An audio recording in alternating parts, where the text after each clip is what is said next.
अरे ओ मेरे कामचोर पति, जरा बाहर जाकर देखो। सुबह के 11 बजे है 11। सारे जंगल के पंछियों के पापा सवेरा होते ही अनाज लाने के लिए गए होंगे और अब तक तो अनाज लेकर वापस अपने घर भी आ गए होंगे। और एक तरफ तुम हो जो अभी तक घोड़े बेचकर सो रहे हो। भले ही हमारी कोई संतान नहीं है, लेकिन हम दोनों के लिए तो जाकर अनाज लेकर आओ। मैंने 2 दिनों से कुछ भी नहीं खाया। अगर आज आप नहीं गए तो मैं मेरा सारा सामान लेकर हमेशा हमेशा के लिए मेरे मायके चली जाऊंगी। अब उठते हो या नहीं? भूरा रीमा की बातों को सुनकर भी अनसुना कर देता है और फिर से सो जाता है। ये देखकर तो रीमा को बहुत ही गुस्सा आ जाता है। लगता है आप ऐसे नहीं मानोगे, लेकिन मुझे पता है आपको नींद से कैसे उठाना है। रीमा किचन में जाकर ठंडा ठंडा पानी लेकर आती है और भूरे के मुंह पर डाल देती है। अरे ओ रीमा की बच्ची, ये कोई तरीका है नींद से उठाने का? तुम्हें दिखाई नहीं दिया? मैं सो रहा था। क्या कोई पत्नी अपने पति को ऐसे ठंडा ठंडा पानी डालकर नींद से उठाती है? ऐसा क्या पहाड़ टूट पड़ा था जो तुमने ऐसा किया? जैसे कि आपने कुछ सुना ही नहीं। मैंने कहा कि बाहर जाकर अनाज लेकर आओ। मैंने 2 दिनों से कुछ नहीं खाया। अनाज ना मिले तो कहीं से जाकर 1-2 अंडे ही लेकर आओ। मैं उनका मस्त ऑमलेट बनाकर खा लूंगी। आ गए आप। आपको तो आने में बहुत देर हो गई। होगी क्यों नहीं, मैंने चीज ही ऐसी मांगी थी। जरा देखो तो आप क्या क्या लेकर आए हो। ये क्या? ये तो सिर्फ अनाज है। और अंडे कहाँ है? अरे गोरी, मैंने जंगल में बहुत जगह जाकर खोज की, लेकिन मुझे कहीं पर भी अंडे नहीं मिले। इसीलिए मैं अनाज लेकर आया। हाय रे मेरी फूटी किस्मत। अरे ऐसे कैसे नहीं मिले? मैंने आपसे ऐसी क्या कीमती चीज मांगी थी जो आपको नहीं मिली? मेरा बहुत दिनों से अंडों का ऑमलेट खाने का मन कर रहा था, इसीलिए मैंने आपसे अंडे लाने को कहा था। अरे गोरी, अब मुझे अंडे नहीं मिले तो इसमें मेरी क्या गलती है? अब तुम अपनी जिद छोड़ो और मैंने जो अनाज लाया है उसे खा लो। मुझे नहीं खाना वो अनाज। मैं रोज रोज वही अनाज खाकर बोर हो चुकी हूँ। अब मैं खाऊंगी तो सिर्फ अंडे का ऑमलेट, नहीं तो मैं ऐसे ही भूख से मर जाऊंगी। आप कहीं से भी जाकर अंडे लेकर आओ। अगर हमारे जंगल में नहीं मिले तो दूसरे जंगल में जाकर ढूंढो। गोरी के जिद के आगे कालू की एक न चली। कालू घर के बाहर आ गया।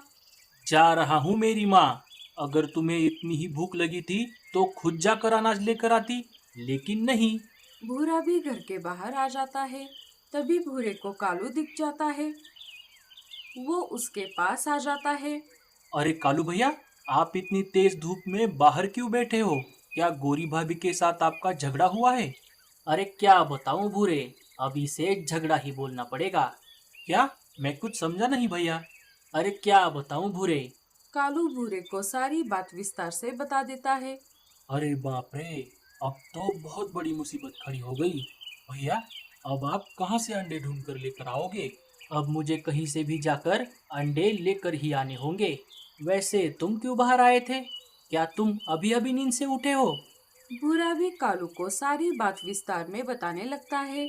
अच्छा, इसका मतलब अब हमें दोनों को कहीं से भी जाकर अंडे लेकर ही आने होंगे, तभी हम घर वापस आ पाएंगे। भूरे, क्यों ना हम साथ मिलकर अंडों की खोज में निकले? हमें जितने भी अंडे मिलेंगे हम उन्हें आपस में आधे आधे बांट लेंगे। ये तो बहुत बढ़िया प्लान है भैया। चलो, हम चलते हैं। भूरा और कालू अंडों की खोज में निकल पड़ते हैं। कालू और भूरा अपना पूरा जंगल छान मार लेते हैं, लेकिन उन्हें कहीं पर भी एक भी लावारिस पंछी का अंडा नहीं मिला। अरे भूरे, हमारे जंगल में तो कहीं पर भी लावारिस पंछी के अंडे नहीं है। लगता है हमें आसपास जाकर ढूंढना होगा। हाँ भैया, चलो हम चलते हैं। कालू और भूरा फिर से निकल पड़ते हैं। थोड़ी देर और उड़ने के बाद वो जंगल के बाहर आ जाते हैं। बाहर आकर उन्हें पास में ही एक पानी का झरना दिखाई देता है। भैया, मुझे बहुत प्यास लगी है। वो देखिए, वहाँ पर एक झरना है। हम वहाँ से पानी पी लेते हैं और फिर से निकल पड़ते हैं। कालू और भूरा झरने के पास आ जाते हैं। दोनों पानी पीने लगते हैं। तभी उन्हें ऊपर आसमान में एक शिकारी चील मंडराता हुआ दिखाई दिया। अरे भूरे, चल भाग यहाँ से। दोनों वहां से अपनी जान बचाकर भागने लगते हैं। जान बचाने के चक्कर में वो अपने जंगल से बहुत दूर एक वीरान और सुनसान इलाके में आ जाते हैं। अरे भैया, ये हम कहाँ आ गए? यहाँ पर तो बहुत सन्नाटा है। हाँ भूरे, मुझे तो यहाँ बहुत डर लग रहा है। लगता है ये किसी खूंखार शिकारी का इलाका है। हाँ भैया, और यहाँ अलग ही बास आ रही है। वो दोनों इधर उधर देखते हुए जा रहे थे। तभी उन्हें पास में एक बहुत बड़ा घोंसला दिखाई देता है। उस घोंसले में एक बहुत बड़ा अंडा था। अरे भूरे, कितना बड़ा घोंसला है। अरे भैया, घोंसले को छोड़ो, उसके अंदर का अंडा देखो। ये तो हम दोनों से भी बड़ा है। मैंने इतना बड़ा अंडा आज तक कभी नहीं देखा। लगता है ये किसी जंगली शुतुरमुर्ग का अंडा है। अरे नहीं भूरे, मैंने पहले भी शुतुरमुर्ग के अंडे देखे हैं। ये तो उससे भी बड़ा है। अगर ये अंडा शुतुरमुर्ग का नहीं है तो फिर किसका है? हमें इसके माँ बाप के आने का इंतजार करना होगा। दोनों बहुत देर तक उस अंडे के माता पिता के आने का इंतजार